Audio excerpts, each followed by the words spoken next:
Welcome to the glory of New Rochelle. I'm your host, Norman Hauptmann, and you get better every day. Today I'm pleased to introduce a wonderful guest who is a professional doctor, gynecologist, obstetrician named Paul Packer of New Rochelle. He had a wonderful career. He delivered some babies into this world.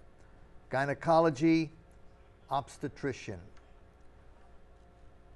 I will introduce him to you in about 20 seconds. I've known Paul and his wife, Wendy. Wendy is a professional nurse hypnotist. Welcome to the show, Paul Packer. Thank you very much. It's a pleasure to be here. What made you get into medicine? Well, it's an interesting story. I originally started college as an engineering student and was going to get drafted. The Second World War was just ending, but the draft was still going. And so I decided I'm not going to be called draftee, I'm going to enlist. Enlist. And I joined the Navy.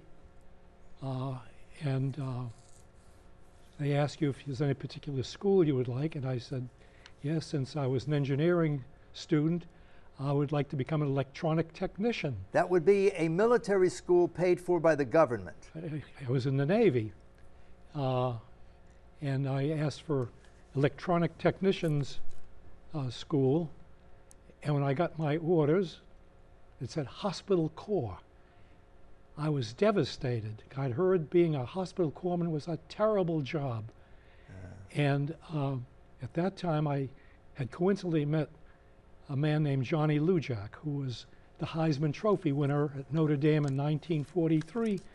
And I had caught a few of his passes while in the Navy. And while I was still in my first few years, my first few months. So I went to see him, and I said, listen, I'd like to stay here. I don't want to go to corps school. I hear it's a terrible thing. And he said, let me see your orders. And he looked at the orders. He said, I can't do a thing for you. You will become and he used a slang term for the corpsman at the time, ending in checker. But anyhow. That's a medic. Yeah. Okay. So I went to corps school. And suddenly I thought, hey, this is pretty good. I like this. And when I was finishing up, they said, if you have a choice of a hospital you'd like to go to, and you get grades appropriately, you can take any hospital you want if there's room there, and you'll be there for 6 weeks, then you'll be shipped off to another hospital. So I asked for a hospital in Chelsea, Massachusetts, which was 40 miles from home, and was assigned there. And as the time went by, I became more and more interested in medicine and decided I think that this is better for me than engineering, for which I had no aptitude. And it took me almost a half year to learn to use my slide rule. In any case, I did go to corps school and enjoyed it, and then got assigned to a naval hospital in Chelsea, Massachusetts, which coincidentally was 40 miles from home. Right. And there it went on, and I was switched from one department to another. And then I met one of the nurses. There was a dependence hospital on the grounds. She worked in the dependence unit with wives and mothers of the military men. And she and I became very friendly, and she said, you want to come over and watch a delivery one day? So I did. I went over to visit her in the dependence hospital and watched the delivery. And I said, my God, that's wild. That's wild. You liked the delivery. How old were you, and what year was this? It was 1946. I was 18. I see. And decided that when I went back to school, I'd go back as a pre-med rather than as an engineering student, which, as I said, I had no aptitude for. Mm.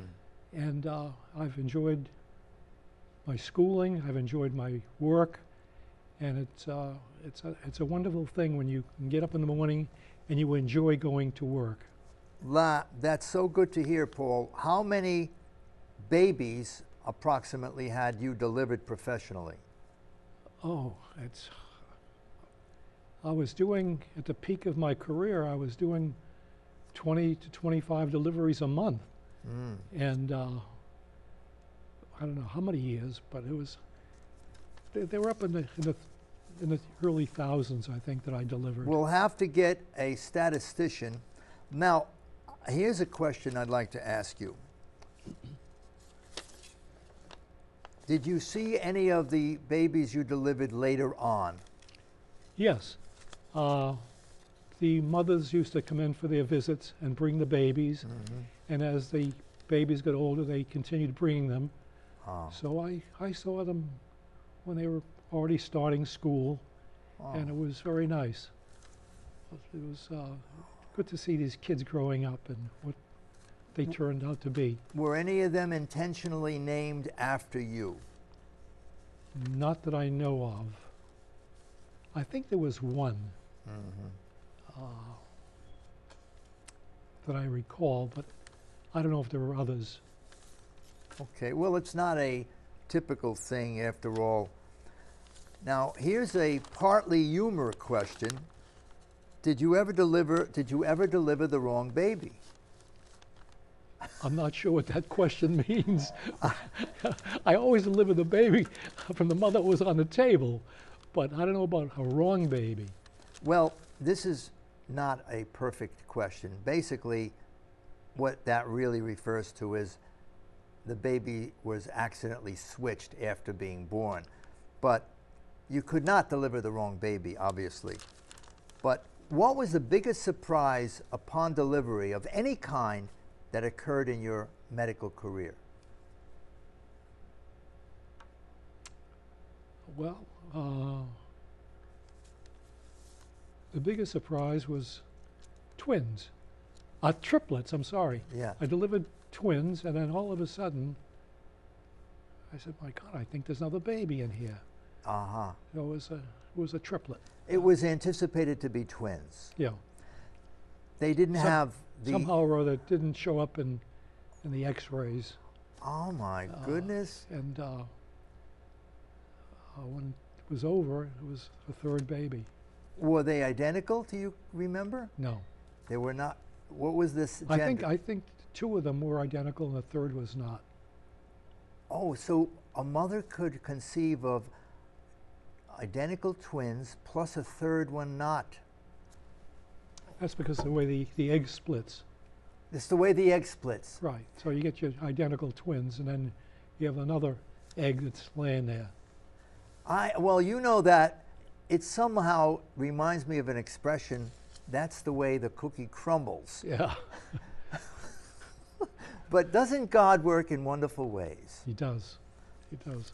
Have you I ever... was- Yes, go ahead. I was going to say, first time I saw a delivery was when I was in the Navy, and I was dating one of the nurses who happened to be an officer. Right. I was an enlisted man. Right.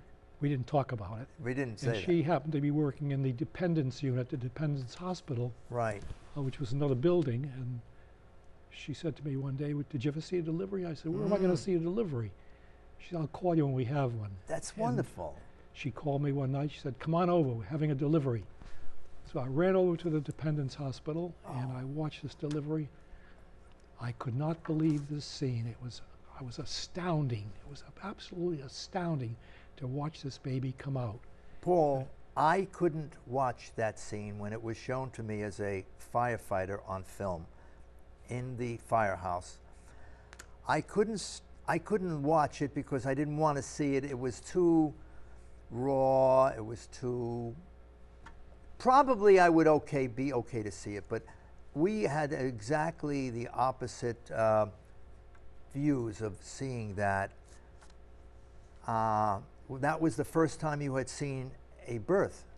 And I remember the obstetrician very vividly because he was the nephew of a cardinal. Ah. So that stands out in my mind, that whole delivery. I could still see it every day. I could see that delivery and see him performing it. And I was just, What was his relationship to the cardinal? it was his nephew. The cardinal's nephew was the doctor. Yeah. Okay. As a matter of fact, that whole family, I think, were physicians except the cardinal, who became a priest. Wonderful. Would you have seen the cardinal's nephew do a religious ritual upon No. delivery? As a matter of fact, he was, in a sense, a religious. He was a religious. Okay, Paul, now, did you become more aware of a divine type of energy in the world or around you from the delivery? No. No. Okay. Did you become more admiring of creation with a big C? I thought it was, I looked at it in a scientific way, and I found it interesting, intriguing, and I enjoyed it. Okay. But outside of that, it was strictly a scientific experience. Did any of the mothers ever express disappointment at the birth of their child? Not that I can recall. Okay.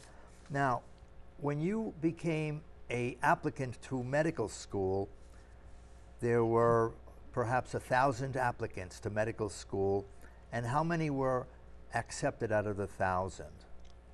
Usually it depends on which school. It's anywhere from 100 to 200. I believe at my school, I think they took 150 first-year students. So, do you suspect that all things being equal, or if there were a semi-qualified person, let's say what's the word I'm looking for? He was not as highly qualified as somebody who didn't have connections. Did they take somebody perhaps who had connections? You know, get my son in there, I paid for your campaign.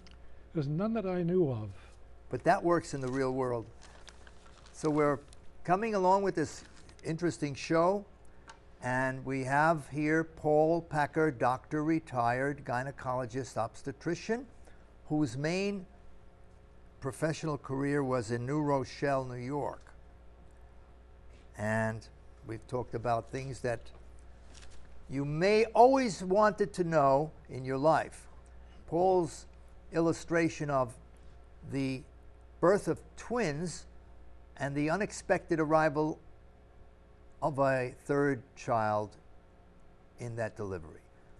The twins were identical and the third child was not. I would just imagine how they related to his children. Oh my God, that could be, Paul, that could be a basis for hostility. Here's how I look at it. The kids, you know, they play and they get angry at each other. So the twins say, "You're not one of us. God forbid. I hope that never happened. I don't wish it upon anybody. I'm just speculating. I don't know what happened." Thank God Paul delivered the 3 of them. So the third child was the unidentical, Correct. and they didn't have at that time ways to see. So there's an Irish joke I heard a long time ago in which there's many births, or multiple births, and it's in a cottage in the Ireland, and they don't have electric, and they're holding up the lantern, see, to light the way. And then one comes out, and another comes out, and another comes out. They're holding up the lantern. There's more coming out. What's the heck's going on here? And one of the old wise villagers says, "Say, doctor, you think it's the light that's drawing them out?" Well, I'm glad we got a laugh at that, because I usually say that in an imperfect way. So let me ask you this question, Paul Packer. You married a wonderful nurse. She was a nurse at the time? Yes. And What year did you meet Wendy, your wife to be? It was someplace in the 70s. 70s. I Would don't- you say that all things being equal, the fact that you were both in the health field was a plus for your merger? Oh, sure. We had things in common we could talk about, and made the relationship much better, much easier for discussions. Did she help you conversation. in the conversation? You were right. Did she help you in your career or anything in your career?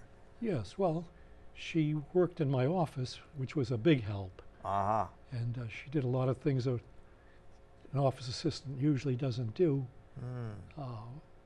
And I found that extremely helpful and eased my way along.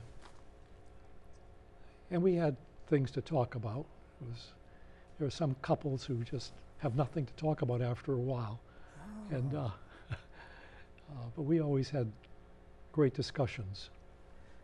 Paul, in the Torah, in Genesis, God says to humanity, a man shall leave his mother and father and cling to his wife, and they shall become of one flesh, unified in spirit. And she shall be his helpmate. I personally am intrigued by that, and you seem to have had that happen to you. You don't read the Torah. No. It's okay. You're fine without reading it. It's just that I'm intrigued by that part of the Torah because it doesn't say a man shall help his wife be a helpmate, but it seems to me it's a given. I'm not deeply knowledgeable about Torah, but it says a woman shall be his helpmate. Would you say, psychologically and scientifically, a woman is more capable of helping her male spouse as opposed to a male spouse helping his woman spouse? I think that's correct. I got it. By George, I've got it. There's a reason for that. It's correct. A man's ego would get in the way. Possibly. Wow. He would be a little in conflict. Now you've helped me in my theology. So we have a show going here, folks. If you've just tuned in, this is Dr. Paul Packer, who is a retired obstetrician gynecologist, New Rochelle, New York, married to Wendy, a nurse hypnotist, Wendy Packer. And we've covered some bases here. Let me delve into my mind to come up with another question. This is a low-budget show, folks. We don't have script writers. I think I found something. Did you ever have a conflict of any kind with a superior in your profession?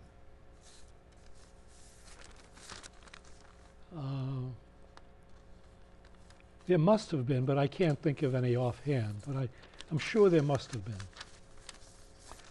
What kind of conflict could it be? Well, I'm going to make up a parody. It doesn't exist because you don't remember it, and thank God you don't. You had a good career. So the supervising doctor is gossiping about Paul Packer or some other good doctor and says, you know, I used to have all the glory here. Now this guy comes along. He's been here 1 year and everybody admires him. I can't get my name into the lights anymore. Don't give Paul any more babies to deliver. I don't think that situation ever came up. That would be something to go into a movie script. And then Paul Packer says to the supervising doctor after he gets aware of it, say, doctor, you know, I haven't had too many babies delivered. What happened to all the pregnancies? Well, Paul, you know what's going on. People are not loving each other lately. That didn't happen. That was only my imagination. Do you have a professional organization in which you had in the past met, reunions, or meet now? Sure, we have the local Westchester uh, Obstetrical and Gynecologic Society, Right. and there's the American College of Obstetricians and Gynecologists, the American College, and the American Board of Obstetrics and Gynecology, Okay. all of which I'm a member of. Did you meet recently? Yes, just a few days ago we had a meeting of the Westchester Obstetrical and Gynecologic Society. What did you talk about? We had a guest speaker who spoke about difficult deliveries, Oh. complicated deliveries. Has the process of delivery improved to address difficult deliveries? Yes, I think it has, but there's a point where you have limitations, things that you can do and are able to do. What I have found, and this is a little bit of a different topic that you brought up, there has been a tremendous increase in the cesarean section rate. Right. It's up to a third of deliveries about being delivered by cesarean section. Mm-hmm. My own personal practice, I had about a 4 to 5% cesarean section rate. And now the overall section rate, as I said, is close to 30%.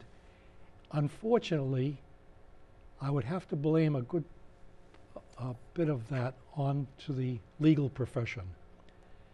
Used to be years ago when a lady was in labor and things were not progressing well, you waited it out and you did something to help it along. Now, if the labor is not progressing perfectly, obstetricians are quick to do a cesarean section because, God forbid, the baby is born with some defect. The lawyers will find something in the chart that they can nail you with or try to nail you with. And so because of the lawyers and malpractice, there has been this tremendous increase from when I started Right. of 6-7%. As I say, my own percentage was about 5%, Yeah. up to 30%. I have a question. Has there been any investigation or suspicion that cesarean birth results in a higher incidence of negative impact on the child than normal birth? Not that we know of. Okay. I don't think so, no. Okay. I had read that the birth canal confers immunity onto the newborn. Yeah, as it comes through the mother's birth canal, it picks up some of the secretions of the mother, which gives them antibodies. So the Antibodies great, against right. infections are passed on to the baby. So the great creator gave that benefit to humankind. It's missing from the child at that point. Yes. It's missing. So, cesarean. Legal ramifications. So, another unrelated subject is autism increase. But that's not been discussed that I know of as being as a result of cesarean. Well, maybe in 50 years they'll discover some connection or potential connection. If you're not getting immunity, Yeah. what is immunity? It's defined as immunity, but immunity could be the development of the child into what it's meant to be. Back to normal birth. So I'm going to start there are organizations to promote normal birth. I don't know their names, and they would like to see it happening again. I was born not of cesarean. I was also not breastfed. I'm a very deprived person, Paul. I'm very deprived. I wasn't breastfed. Oh. But that's another immune enhancing area. Yeah. Was your profession indirectly or directly encouraging breastfeeding? Yes. You did that. I did. But there's a way of doing it because if the woman doesn't want to, or she's unable to, and there are women who just don't produce enough milk, then there's this guilt that overwhelms them. And so I never pushed it in the sense that you really should do it because it's good for the baby. And if you don't do it, the baby is not getting everything it should be getting from you. Right. That's wrong, a wrong approach. How did you say it? Well, we talk about it during the pregnancy. Have you thought about feeding the baby, or Right. are you interested in breastfeeding, or you just want a bottle feed? Never push one way or the other. Good point. Let the woman decide what she wanted to do. Most women enjoyed breastfeeding, but there are others who found it unpleasant. The thought of it, they found unpleasant. They were rare. They were not very many women like that, but there were who just didn't find it enthralling. Well, Paul, in my next reincarnation, if I'm a female whose opportunity exists for breastfeeding, and if you're reincarnated and we meet, I'll tell you if I rejected it or accepted it, because I do believe that we do come back many times. So, who was your most ardent peer, P-E-E-R? But we're running toward the end. You have an answer for this. You had somebody you worked with who he was your peer, and he was very good with you. A peer or a supervisor or a teacher? A peer. You got 30 seconds. Even a teacher, go with that. I did have one. 30 seconds. His name was Porges, Robert Porges, who unfortunately is not with us anymore, but he was professor down at NYU. Yes, sir. And he and I were co-residents, and I found him to be a magnificent physician and a person. He's a wonderful guy. And he lifted your spirits. We're going to go to the end of the show now. I forgot to mention midwives. We're going to have to do that on Paul Packer too in the future. Okay. Midwives never came up. We got about 10 seconds. This is the glory of New Rochelle. Norman Hauptmann, you get better every day. Paul Packer, thank you for being with us. Thank you for having me.